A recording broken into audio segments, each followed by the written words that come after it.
Let me ask you something. What is it with these new rappers and their YN mentalities? You know exactly what I'm talking about. That young and dumb mindset where you think you can be half in the streets, half in the spotlight, and somehow dodge the bullets, the feds, and even the grave. Welcome back to Mindset Devil. Just a few weeks ago, we all saw the once popular Atlanta rapper by the name of Cash Out and his own cousin get handed life plus 70 years in prison for XXX trafficking and assault. On Monday, John Michael Gibson took the mic one final time. Not as the well-known rapper Cash Out, rather as a convicted felon fighting for a chance at freedom. You know you can be falsely accused of things Jesus was falsely accused of. One day, the truth will come out that these things never happened. A jury found him guilty on roughly a dozen charges, including RICO, rape, and sex trafficking. It's never behind me. It's always with me, even in my sleep and my subconscious. It changes you. It shakes you to the core. Several victims and their families shared stories of the trauma they still endure. Using his one-hit wonder status to steal their person. He and his mom literally stole the souls of all the women that they victimized. The judge said the state proved those victims' stories beyond a reasonable doubt and showed no leniency as she sentenced Cash Out, his mother, and his cousin to decades in prison. Court heard and viewed evidence demonstrating the very worst of human behavior toward other human beings. His cousin expressed disappointment over the outcome. And I didn't do. Mama Cash Out said she'd accept whatever fate she deserved. When the verdict came in, I wasn't angry at all. Not at all. I was so sorry. Cash Out's own mother was also a part of that operation, and because of her involvement, she received a 30-year sentence. They all got slammed by the justice system because just like we learned in the Sean P. Diddy Combs mess, XXX trafficking is a RICO charge according to the feds, and when the feds say RICO, that means we're here for everything. And the sad thing is, Cash Out had a #1 Billboard hit back in 2012 with his first song he put out called Cashing Out. Then he scored a couple more moderate hits. He could have taken that bread, invested it, and made it work for him. But instead, here we are in 2025, and the only mic he's gonna be touching might belong to some dude named Mike in the prison showers. But this isn't about Cash Out. This story is about a group of petty, and no matter how they want to see it, an unorganized Los Angeles bottom-feeding gang called the 112 Hoover Criminals set. According to the Department of Justice, 11 alleged members of this Hoover set were arrested for recruiting teenage girls and young women and forcing them into prostitution along the Figueroa corridor. Some of these girls were as young as 14 years old. Many were runaways or came out of the foster care system. This is the police. We have a search warrant for this address. Come out the front door with your hands visible.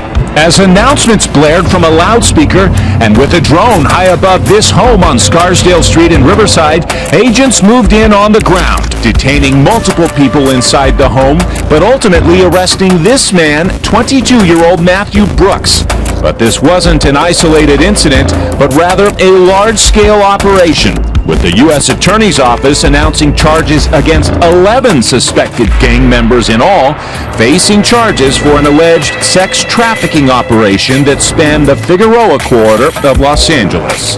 The allegations in the indictment are horrendous. We're talking about women and children as young as 14 years old being pimped out for sex in these motels, and they were kidnapping them, they were drugging them, they were beating them, they were raping them. U.S. Attorney Bill Asaley said many of the suspects are pimps, recruiting their victims through social media and then branding them with tattoos of their street names. According to the indictment, the suspects would intimidate and threaten their alleged victims, forcing them to find Johns to have sex with. often multiple times per evening, and forcing them to pay a large portion of that money back to the suspects. In one incident, the indictment alleged that 3 of the suspects tried to kidnap 2 victims and force them into their car. Those victims were able to get away. As for Brooks, the suspect from Riverside, the indictment accuses him of stabbing one alleged victim with a pair of scissors, yanking out her earrings until she bled, and on multiple occasions, beating her and locking her in a bedroom with no escape route. Prosecutors say the ring was led by 25-year-old Amaya Armstead, better known as Lady Duck. She allegedly ran the whole operation, recruiting, managing, and monitoring victims either in person or through social media.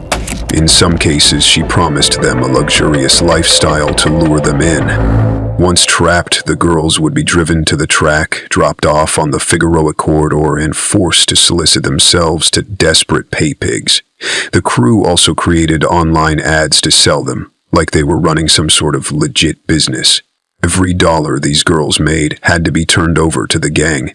If they disobeyed, they were assaulted, humiliated, or berated. Some of them were even branded with tattoos of the gang's moniker, a permanent mark claiming them as property of 112 or Lady Duck herself. It gets worse. The indictment says the suspects kept control of these victims by feeding them drugs like oxycodone and amphetamines. If that didn't work, they used kidnappings, beatings, and XXX assaults to keep them in line. And this wasn't just an LA operation. They were moving these girls across several states over the past 4 years, forcing them to perform XXX acts on men all over the country. Over those years, the victims were forced to hand over tens of thousands of dollars to the gang. This takedown came from a joint effort between federal authorities and local law enforcement. Acting U.S. Attorney Bill Asaley called the allegations horrendous, saying, "We're talking about women and children as young as 14 years old being trafficked out in motels. They were kidnapping them, drugging them, beating them, XXX assaulting them, and coercing them to comply with their demands." LA Police Chief Jim McDonnell said, "The exploitation of vulnerable women and children through XXX trafficking is one of the most heinous crimes our society faces. These victims, many of who were minors, runaways, or from foster care, they were all preyed upon by people who profited from their pain and their vulnerabilities." Asaley also said, "This operation is the first step toward taking back the Figueroa corridor, which has been known for years as a nasty buzzard hotspot." If convicted, some of these suspects face 15 years in federal prison.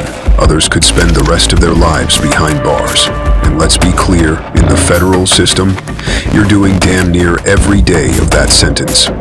These bottom feeders wanted money, clout, and material objects in exchange for the dignity and the lives of their victims. But instead, all they were able to secure was a permanent spot in federal custody. But hopefully, at least a few YNs actually watch the news or read a newspaper sometimes. If so, then maybe the ones that do will see this story as a warning to stay the heck away from gangbanging. Your brain has the power to take you anywhere you want to go in life, especially when you protect it from catching a bullet through it. Hit that comment section below so we can have a mature conversation about this. And by the way, if you care about protecting the hip-hop culture, make sure you hit that subscribe button to join our power structure. And I'll catch you in the next one. Anyone who's engaged in this behavior, we're coming for you. You may think you're above the law or out of the reach of the law. You're not. And just like these individuals had a wake-up call this morning, your door could be next. And we got more of these cases coming.